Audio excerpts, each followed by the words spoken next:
Ofb.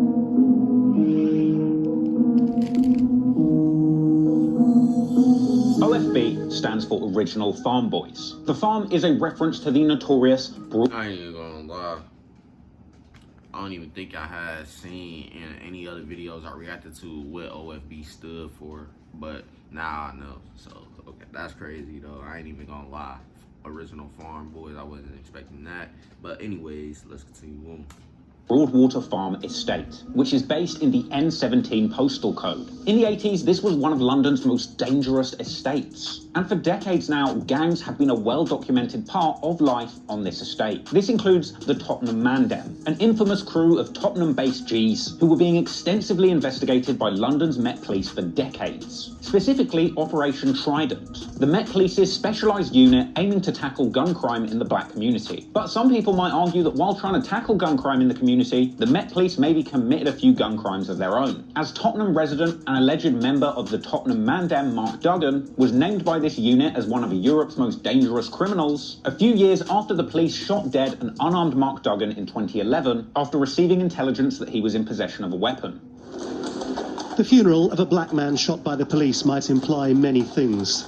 The police insist Mark Duggan was armed and a direct threat before they shot him in the chest. His family say he was killed in cold blood. Mark Duggan's murder by the police was followed by days of community unrest / intense rioting as the police refused to accept what they'd done to the community, even sending out a sneaky copper to read a pre-written statement to explain why the killing was supposedly okay. Yeah, man, I don't know what it is with the police force nowadays, man. It just seems like they want to tell everybody they're here to protect and serve, but yet in a lot of cases pertaining to the black community and stuff, the Mexican community, the Latino community, however you want to say it, it's like when it comes to us, the rules and everything just change. Like, it's like now they can do whatever they want without any problems to us. Yeah, we got sometimes they get arrested and sometimes lose their jobs and stuff, but a lot of the times some of these guys are getting slapped on the wrist and stuff like that and not having to do jail time or anything. And some of these cases too as well, they only just lose their job but never go to jail.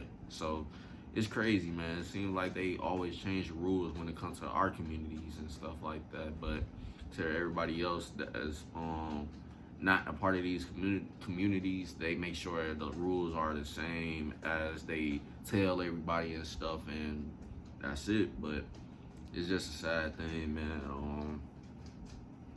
I don't see no change really happening in the future just because the cycle continues.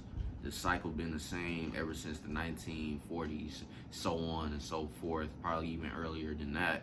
But I just don't see a change with the law enforcement. It's just, that's how I feel, man. But y'all comment down below how y'all feel about all of that. But let's continue on, man. Okay, while surrounded by angry members of the public screaming that they're a bunch of murderers. No officer steps out at the start of the day to run an operation that results in someone dying. Anywho, setting aside the tragic case of Mark Duggan, as the years went by, many different street crews would emerge and lay claim to the territory in Broadwater Farm and the surrounding Tottenham areas, with several crews like Bloodline and Star Gang emerging who would use the colour red to identify themselves, shaping themselves around the American Blood Gang, despite having no official affiliation with them. And this is something that rappers from this area continue to do to this day, with bandokay's recent summer smash Slide being notable for its extensive use of the Blood's red paisley. Anywho, in the late noughties and early 2010s, some of the people that had been involved with gangs on these estates started to form their own musical movements. Initially, there was the North Star music group in the noughties, and then the next generation of Tottenham-based rappers represented under the Star Gang. And this is where infamous drill rappers Heady One and RV come into the picture, repping Star Gang heavy in their early work, which is why you'll see their starish branding on a lot of their early projects and mixtape cover arts. But this was before UK drill was even a thing, and back in the 2010s, Heady, RV, and the other OFB pioneers were doing what's called road rap, a subgenre of British gangster rap where UK rappers would rap over American beats, spitting facts about the gritty realities of life on the streets where they're from. Problem is, the booming UK drill sound that everyone around the world can't get enough of hadn't been invented then. So Heady One wouldn't truly flourish as a rapper for many years, because his time doing road rap with the Star Gang would be cut short when he was caught in 2014 with over £30,000 of smack and crack. This left Heady One being sentenced to a 13-month stint in jail, but while he was away, another Broadwater Farm rap legend emerged. The deep-voiced driller that some people call the original Pop Smoke, Abracadabra, would pick up the mic and start rapping, releasing his hit song, Robbery. This track would get an all-star UK remix from British rap legends Krept and Conan, with that remix sitting today at a healthy 26 million views. With Abra evolving beyond the Star Gang moniker that had been popular on the Broadwater State before, forming the new musical crew Unto Nation. But this was 2016, and around this time UK drill was just beginning to find its signature sound. And things would go to the next level musically in 2017 when Heady One was released from jail. Reuniting with his day one homie RV, beginning to drop back-to-back drill bangers and freestyles under the collective name OFB, and the 2017 Tim Westwood OFB Crib Session freestyle set would introduce fans to a whole raft of rapping OFB members, many of whom would go on to drop classic songs of their own right. This includes people like Low Key and Kush, and waiting in the wings was a lineup of elite teenage drill rappers, just waiting for their opportunity to jump on the mic too, and eventually the world would be introduced to the OFB youngers. People like Boogie B, bandokay, who is actually Mark Duggan's son, Double L's, and SJ. I mean, I swear, I don't know how they keep finding rappers on this estate. It's like Pokemon Gold. I'm out here trying to catch them all. And as time went on, we would see more and more OFB rappers introduced to the public conversation. Ispop, Desi, Trapo, Brads, D-Sav, Axe. I mean, I'm sorry if I've forgotten any of you. So, out of all of these guys, I don't think I reacted to RB. I haven't reacted to Abracadabra. I haven't reacted to Low Key. I haven't reacted to Kush. I don't think I reacted. I think I reacted to D-Sav. I gotta go check. I think I reacted to Trapo also as well not too long ago.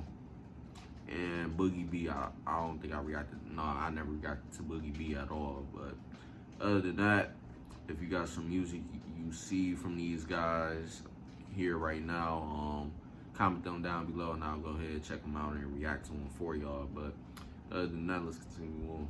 But there really is a lot of OFB rappers. And I know that some of the ops like to say OFB has too much rappers, but when they're all this talented, I say hell, keep them coming. But interestingly enough, OFB aren't the only tough guys. It doesn't even matter how many rappers they got. At the end of the day, everybody is their own person. Everybody got to eat and make money. So it is what it is. If they got talent to do a music and have a music career, then by all means, go ahead and do it. And that's for everybody. Like, you know, it shouldn't matter how many rappers each gang got. Like, it don't matter. As long as these guys are talented and can pursue a music career, by all means, go ahead and do it. Y'all see the type of money they be getting. So why should it matter if they got too many people that's doing the same thing? It is what it is. They all making money. Leave it at that. That's how I feel about it. But let's continue on. Around Tottenham, as historically they have been linked to another terrifying group in the area known as NPK, or the Northumberland Park Killers. And I ain't gonna lie, I never understood. Set a mood with Savage X Fenty, serving a whole lot of style to keep initials pretty much. I never really seen a video where NPK are a crew hailing from Northumberland Park and around Park Lane. The area they're from seems the same Tottenham N17 postcode as OFB, with Northumberland Park train station only about 10 minutes away from Broadwater Farm on Ped. But another difference with NPK is that they rock purple bandanas instead of red, distinguishing them from the blood-inspired sets in nearby areas. But don't get the colour difference twisted. This group has a long heritage of association with the red bandana Tottenham crews. Formerly being considered a part of the Tottenham Mandem crew back in the day, eventually NPK branched off and started their own group. And just like Back and Not Nice, NPK really did live up to their name back in the day. It's been said that NPK base affiliates in the Tottenham area had something to do with the 2007 murder of Gary Guthrie outside of a nightclub, and they had a vicious early beef with Edmonton-based group the Shank Stars. With the beef getting so out of hand, several members were put behind bars in the late noughties, but we're going to get into that feud in detail shortly. What's really important to know is that just like OFB, the younger generations of rappers that rep NPK would go on to release drill music, with the most notable crew emerging from this area rapping under the name Sin Squad, with their most high-profile rappers being GP, aka Gunner Pumps, KK, LR, Bully B, Unks, Tugger, who is actually SJ's half-brother, Stewie, M-Loose, Sneaks, Shems, Trills, and OSAF. A lot of these... Out of these guys,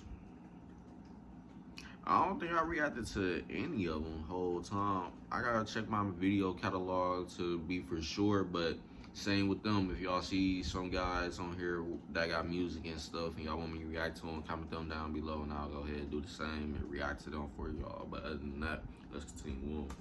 These guys were close to OFB rappers growing up, and as we'll see as the story goes on, they would end up riding together on more than just tracks. With a murder carried out by members of both OFB and MPK, leading to a bitter split between the former group of friends, a feud which will get very ugly indeed. But before we move on to the next section, I also just want to say that there's another crew called AP from Enfield, aka Skenfield, with Ordnance Road being a prominent street in this area, and if you listen to music by rappers from Woodgreen or Edmonton, you might hear them dissing this area in their music. And you might also hear about a group called Tpl, which is Turnpike Lane, another separate crew who tend to have beef with OFB, and do have some pretty good rappers as part of their lineup, but for the sake of simplicity, we're not really going to get into AP, TPL, or any other crews in this video, just so it's easier to understand. Anywho, now you know about OFB and MPK, the red and purple rocking crews from Tottenham, it's time to find out about their sworn enemies who we will be focusing on in this video, a couple of crews who come together under the colour green to wage war on anybody from Tottenham. And now, a word from our sponsor. Sponsored by Privacy.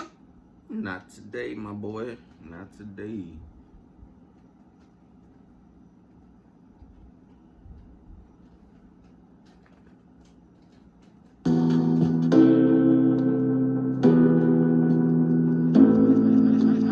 Also around 10 minutes away from Broadwater Farm is an area called Woodgreen, and the gang that historically runs things in this area is known as MOB, or Money Over Bitches. The Woodgreen mob are based in the N22 postcode, which is why they're also sometimes referred to as the 22 or 22 mob, or just the twos, with the important landmarks in the area being the estates around Commerce Road and the Sky City estate, a strange residential complex in the sky built on top of a Woodgreen shopping mall.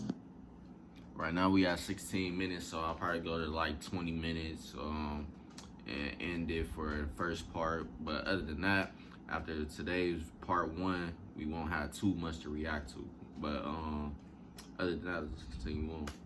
Woodgreen is an area historically much more focused on street activity than music. Originating as the Woodgreen firm in the 90s, back in the day the youths in this area were much more interested in robbing than drilling or rapping, with the 2002 Woodgreen robbery crew getting hit with heavy sentences after a ruthless mugging campaign in the area, where the court was told members of the gang were willing to pull shanks for as little as £1. And apparently this crack crew of armed robbers was so good at their jobs that it was reported that street crime in the area went down by a whopping 33% after their conviction. Now, the Woodgreen mob didn't originally have a feud with groups from Tottenham until the end of the mid-noughties, where a series of tit-for-tat violent clashes saw Woodgreen and Tottenham members hating each other. But again, we'll get into that as the story goes on. Ultimately, the young tough guys from Woodgreen were pretty fearless and weren't afraid of having beef with anyone no matter where they're from, with the Woodgreen mob ending up in violent feuds with crews all over London, including AP from Enfield, 8th from Hornsey, 9th Street, and Hoxton gangs in the N1 postcode, just to name a few. Now, those feuds aren't super important to this story, but there is one big name that is going to be super relevant to what's going to go down in this video, and that name belongs to the infamous Woodgreen gang member LMERico, aka Dip Dat,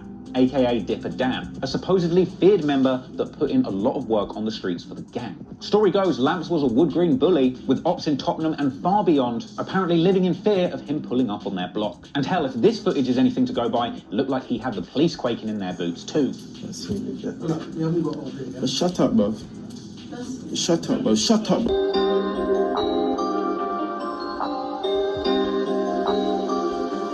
Now, around 25 minutes away from Woodgreen, on the other side of Tottenham, is Edmonton Green. Edmonton is in the N9 postcode, with the G's from this area referring to themselves as N9 or the Niners, not to be confused with another set of Niners over in Homerton, shout out Unknown T. Anyway, there's a whole bunch of different sets coming out of Edmonton, and much like the other crews that we've discussed in this video so far, the Niners heritage has evolved from other street gangs that ran Edmonton decades ago called the Edmonton Mandem or the Edmonton Firm. Out of this crew would emerge a younger generation of ruthless knife men who ended up with the nickname Shank Stars. Apparently these guys were so regularly using knives and shanks that the entire area of Edmonton was even referred to as Shanktown because people were so scared of knife crime in the area. And affiliates of the group who rapped even released early music under the banner of Shank Stars. But in the modern day, the most significant crews coming out of Edmonton represent N9. But more importantly, N9 also spawned arguably the biggest UK drill artist to ever come out of this country, Tion Wayne. who was road rapping back with his N9 homie Caution all the way back in 2010, with Tion just beginning to make waves in the British rap scene in the mid-2010s along with his right-hand man, Turner. Now, there's a whole bunch of other 9 boys who have touched the mic on and off over the years, many of whom you can see in the 2015 N9 Tim Westwood crib session, including people like Terminator. Another rapper that has to get an honourable mention from the area is A1 from the 9, even though he said I was going to get shot on Instagram. But in modern day drill, aside from Tion and Turner... I just reacted to one of his videos today, but yeah, man, we just hit the 20-minute mark. I'm gonna play a few more seconds, at least get to 14 minutes or so. But other than that, let's continue on real quick. Turner, the hottest thing coming out of Edmonton is the youngest set of drill rappers who go by the name 3x3, which if you're a true internet detective, you'll realize quickly adds up to 9. I bet that really keeps the cops off their tail. I mean, I'm trying to gangbang, not have a maths test. Anyway, there's a handful of 3x3 rappers who are making a lot of noise recently, particularly E1, another green bandana rocking rapper who seemingly has zero fear of the police. Keep it stepping, keep it stepping, keep it stepping. Get the fuck off the block! Get the fuck off the block! I want you in that fucking vehicle now! Now! Mate, if you come in, you can't... Get in there! Oi, open that door! Open that door! Then, of course, there's Zed. Yeah, my man is definitely on demon time right there. Definitely. Police, if anything, I would say people gotta be lucky that police got... Some of them got restraint, because I ain't gonna lie, some of y'all do too much. I'm not saying just y'all in the UK, but a lot of people everywhere. Some people do be doing too much around 12. That could definitely get them shot and shit, because then if the public was to see a situation like that happen where somebody got shot and you see somebody yelling at them and shit like that before they got shot, a lot of people is definitely gonna take the police side, just because of the simple fact you got somebody aggressively arguing at somebody and doing a lot pretty much that's could be warranted as I was in fear for my life at that moment, so I shot the person, and et cetera, et cetera. Y'all already know how that goes. So in certain situations like that, it ain't looking too good no matter what. Like, if that person decided to shoot him, people would have automatically agreed with the police in that situation just because of how aggressive he was and shit like that, and saying what he was saying. But it is what it is, though, man. That's just how I look at it, or y'all might feel the same as well. But other than that, man, that's gonna be the end of this first part. So if you guys enjoyed my reaction to the first part of the video, man, y'all go ahead, hit that like button, comment, and subscribe. Don't forget to tell your family and friends about the channel. Hopefully they become supporters of the channel as well.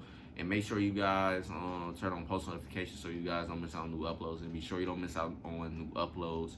Check out the channel every day before y'all go to bed or when y'all wake up in the morning. And hopefully this video get recommended to a larger audience of people, and hopefully bring in new supporters to the channel as well.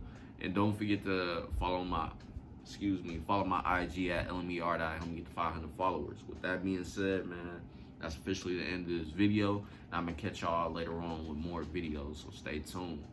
Peace.